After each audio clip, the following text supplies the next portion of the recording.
I want to get right to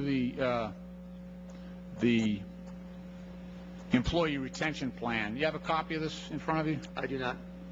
Can some of the staff drop off a copy here to Yeah.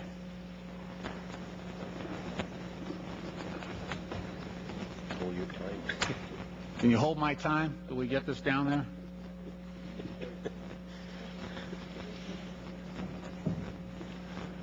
Mr. Liddy, I'm going to explain a couple of sections here. One has already been mentioned by Chairman Frank, and that was the at page 10 of this compensation agreement. It holds that the bonus pool that's available for employees will be basically capped at $67.5 million, and that regardless of what happens with the company and investments, the bonus will be given out. So it basically anticipates losses on the part of the company, but protects the employees' bonuses from that dire circumstance. Do you think that's consistent with your fiduciary responsibility to your shareholders and to people who rely on your performance for their own benefit?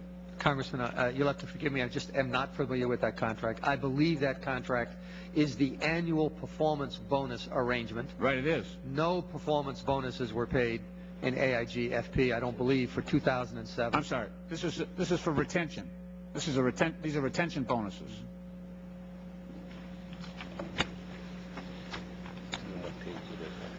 And while you're looking at it, the paragraph above that, section 306, subparagraph A, and this really gets me. I'm sorry, this really kills me. What page are you on? Page 10. Page 10 of the agreement. It says the effect, the subheading is the effect of mark-to-market losses on the bonus pool.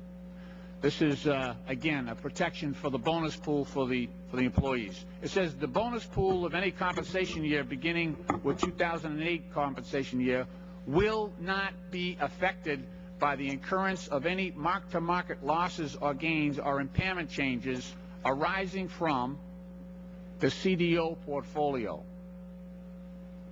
This is the credit default swaps. This is the underlying, these are the underlying assets.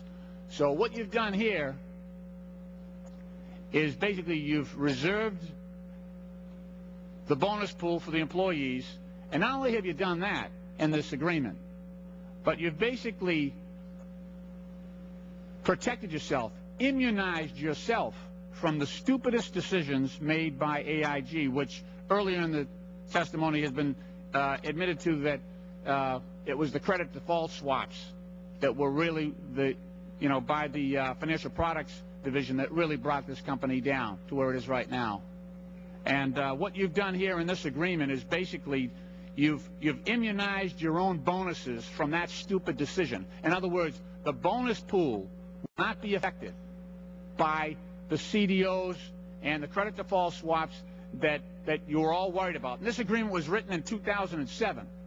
This is similar. This is like the captain and the crew of the ship reserving the lifeboats, saying, to hell with the passengers, we're gonna take the lifeboats for ourselves, for the crew and the captain. That's what happened here. This is a violation of fiduciary duty. When you cordon yourself off and protect yourself as the managers of this company and as the people running the ship, and you say, well, we see we're going down, so we're gonna make an agreement where we're not affected by the bad decisions we make. We're gonna pass that all on to the investor and the shareholder. Now that amounts to malfeasance, not just nonfeasance, but that's a complete violation of trust in the people who invested in your company. This should not have happened, and I honestly believe this is reversible. This is so outrageous that you would say, we're not going to be victims of our own stupid decisions. We're not going to take the heat for this on the CDOs and the credit default swaps. That is simply unbelievable. It's arrogance. And I think it's probably illegal, and I agree with Chairman Frank that we should probably try to challenge this as shareholders on behalf of the American people as well. Do you have anything to say for yourself? Yes, sir, I do. Please. You have generously used the word "you" in that construct. As I mentioned, these contracts were all put together before I was at AIG. I would not have done these contracts this way, and this whole arrangement would have looked, if it existed, would have looked a whole lot different. So I really do, I take offense, sir, at the use of the word. Well, offense was intended, so you take it rightfully, sir. You know, I take what I see happen to the American people here, and what's happening to $200 billion of innocent taxpayers. I have people in my district who don't have a 401k. They're out there working every day for a fixed wage, and yet they and their sons and daughters and grandchildren and great-grandchildren are going to have to pay the freight here. They don't have anything. They don't have anything to do with Wall Street. They're lucky if they can live from day to day. A lot of them are out of work right now. Think about those people, how they feel, and having to pick up the tab for this. I understand everything you've said, sir. I do. It's just important for me that you appreciate these were put in place before I was there. You know, but the decision to allocate these was made in December, sir. No. That decision, the decision to put this plan in place goes back to 2007. The actual payment of the bonuses. Okay. There were no payments then. If you'll just give me a chance to explain. The arrangement you're reading from continues to be, it's an omnibus plan that covers retention payments and an annual performance plan. It says here, retention bonuses. Right, and I think if you read through it, I'd be glad to spend time with you offline and make sure that I understand your point of view, and maybe I can help you understand. Well, look, I understand if there's ambiguity, we can talk about it. But this says, large letters, employee retention plan. Right. Look, I'm an attorney, contract attorney.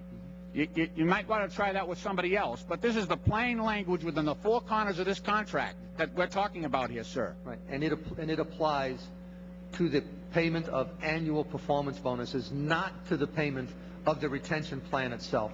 So there were no performance bonuses. You're absolutely correct.